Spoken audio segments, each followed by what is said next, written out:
Samantala mga kapuso, mahigit 1,200 pesos po kada araw ang kailangan ng isang pamilya na may 5 miyembro para matustusan ang kanilang mga pangangailangan ayon sa pag-aaral ng Ibon Foundation. Ang problema, napakalayo raw po nito sa 645 pesos na daily minimum wage dito po sa Metro Manila.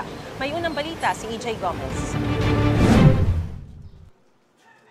Sa maliit na bahay na ito sa Barangay Addition Hills, Mandaluyong City, nagtitiis manirahan ng 6 na miyembro ng pamilya Esguera. Kwento ni Lola Felicia, masikip at mainit sa tuwing tabi-tabi silang manonood ng TV o matutulog. Hindi raw komportable lalo't kasama nila ang kanilang apo. Ganito raw ang kanyang pamumuhay sa nakalipas na ilang dekada.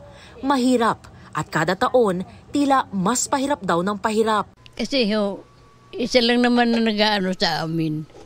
Hindi talaga sapat. Mabuting hindi kami nag-uupa ng bahay. Tubig lang at saka kurinting inano namin. May pinag-aaral kami. Hindi kami nakakaano ng mga matataas na bilihin. Hindi kami nakakatikim ng mga masasarap, ganun. Kung minsan nga raw walang ulam sa kanilang hapag at kung meron man, pinipilit lang na hatiin para sa buong pamilya.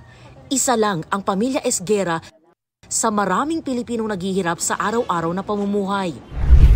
Ayon sa isang pag-aaral na isinagawa ng research institution na Ibon Foundation para makapamuhay ng disente sa Metro Manila, ang isang pamilyang Pilipino na may 5 miyembro kailangan ng budget na 26,209 pesos kada buwan o katumbas ng 1,205 pesos kada araw.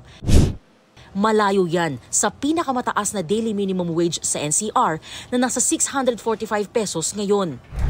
Sa breakdown ng Ibon Foundation, ang ordinaryong pamilya na may 5 miyembro ay gumagastos ng mahigit 13,000 pesos para sa pagkain kada buwan, mahigit 4,000 naman para sa renta sa bahay at halos 3,000 pesos para sa utilities gaya ng tubig, kuryente at gas. Dagdag pa riyan ang mahigit 1,400 pesos na gastusin sa transportation at lagpas 1,700 pesos para sa miscellaneous. Ang buko vendor na si Anthony kumikita ng 700 pesos kada araw sa maghapong pagtitinda. Pero ngayong tag-ulan, matumal daw ang benta kaya lumiliit ang nauuwi niyang kita para sa 3 miyembro ng kanilang pamilya. Tulad ng pagkain, siyempre.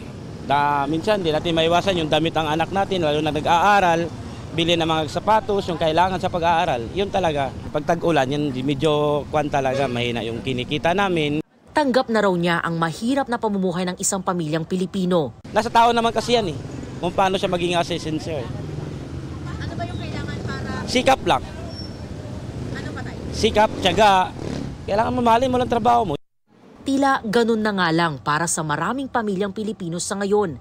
Sikap at tiyaga ang puhunan at tiis-tiis na lang. Ito ang unang balita.